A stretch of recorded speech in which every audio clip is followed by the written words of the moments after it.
ایک دفعہ کا ذکر ہے کہ ایک جنگل میں شیر رہتا تھا۔ وہ جنگل کا بادشاہ تھا اور اس کی طاقت کا کسی سے مقابلہ نہیں تھا۔ شیر کو اپنی طاقت پر غرور تھا۔ ایک دن شیر شکار کے ہاتھ لگا تھا۔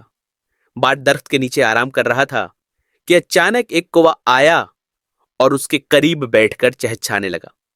شیر نے غرور سے کوا کی طرف دیکھا اور کہا، تم تو ایک چھوٹے سے پرندے ہو، تمہاری آواز سن کر مجھے کچھ خاص فرق نہیں پڑتا۔ تمہاری زندگی کا مقصد صرف چہچانا ہے، جبکہ میری طاقت اور جاہو جلال کے سامنے تم کچھ بھی نہیں ہو۔ کوا مسکرا کر بولا، شیر بھائی، تمہاری طاقت اور جاہو جلال سے میں واقف ہوں، مگر میں تمہیں ایک بات بتانا چاہتا ہوں۔ تمہاری طاقت کی طرح میری چھوٹی آواز بھی کبھی نہ کبھی تمہیں فائدہ پہنچا سکتی ہے۔ شیر نے ہنستے ہوئے کہا، کیسی باتیں کرتے ہو؟ تمہاری آواز سے مجھے کیا فائدہ ہو سکتا ہے؟ کوا بولا، شیر بھائی، شاید آج نہیں، لیکن کبھی تمہیں میری آواز کی اہمیت سمجھ آئے گی۔ کچھ دنوں بعد شیر شکار پر نکلا۔ شیر کی نظر ایک شکار پر پڑی، لیکن وہ بہت تیز تھا اور شیر اسے پکڑ نہ سکا۔ شیر غصے میں آ کر جنگل میں دوڑتے ہوئے جا رہا تھا کہ اچانک اس کا پاؤں ایک جال میں پھنس گیا۔ شیر زور زور سے دہاڑنے لگا، لیکن جال اتنا مضبوط تھا کہ شیر اس سے آزاد نہ ہو سکا۔ اس وقت کوا درخت پر بیٹھا ہوا تھا۔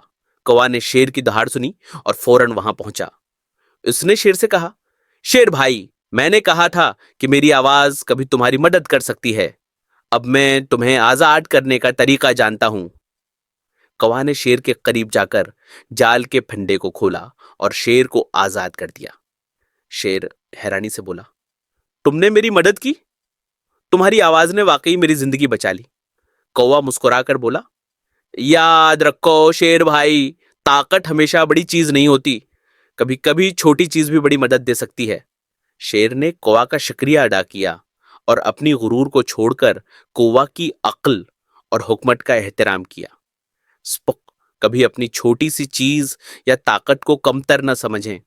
ہر کسی کے اندر کوئی خاص صلاحیت ہوتی ہے جو وقت پڑنے پر کام آ سکتی ہے۔